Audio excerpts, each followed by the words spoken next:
Product not yet rated.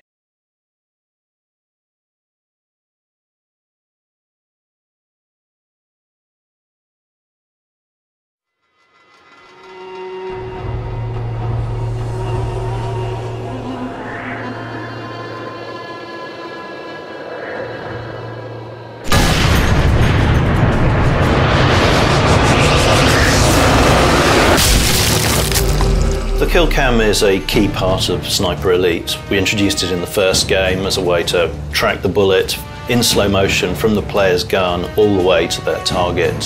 For Sniper Elite V2, we introduced a whole new level of detail to it, where we actually track the bullet through their targets in X-ray and watching as it smashed bones that it came in contact with.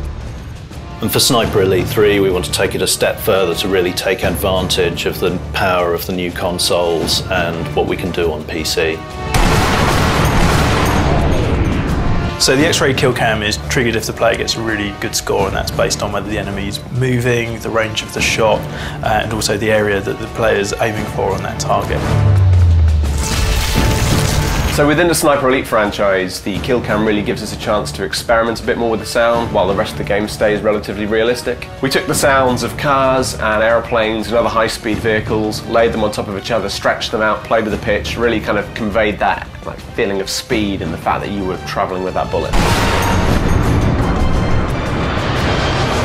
The kill cam is kind of like, think of it as layers of an onion, and you're peeling those away, and the X-ray is all about the bullet travelling through.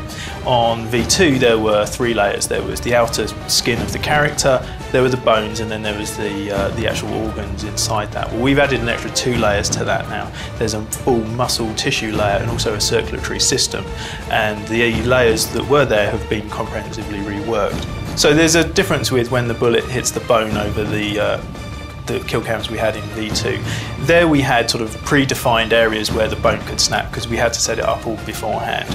But now the bone can actually fracture dynamically, so the fracture will occur in the bone at the exact point of impact with the bullet. We now actually have 3D mesh particles as well, so there are blobs of blood which will come out, which again, instead of just being little 2D images which are laid onto the screen, these are actually 3-dimensional and give more shape. So the whole thing sort of just comes together to give you a greater sense of the bone shattering in a more realistic manner. One of the key reasons for going into all that detail is to illustrate why people were so frightened of snipers in World War II, or indeed in any conflict. The damage done by a sniper bullet is considerable, and so we're not flinching away from that, and we're showing to the player what it is that they are doing, playing as Carl Fairburn himself, the elite sniper, why the enemy is so frightened of him.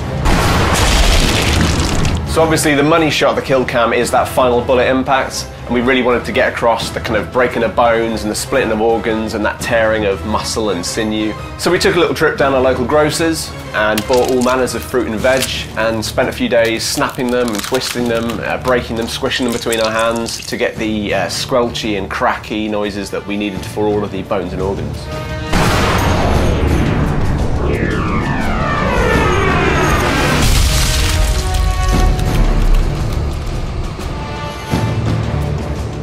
In addition to the extra detail we've added into the human targets for the kill cam, we're also, this time around, introducing vehicle kill cams. So some of the vehicle adversaries you come across in the game, like half-tracks and trucks and tanks, we're actually showing those in intricate detail as the bullet passes into them and you take them out with a well-placed shot.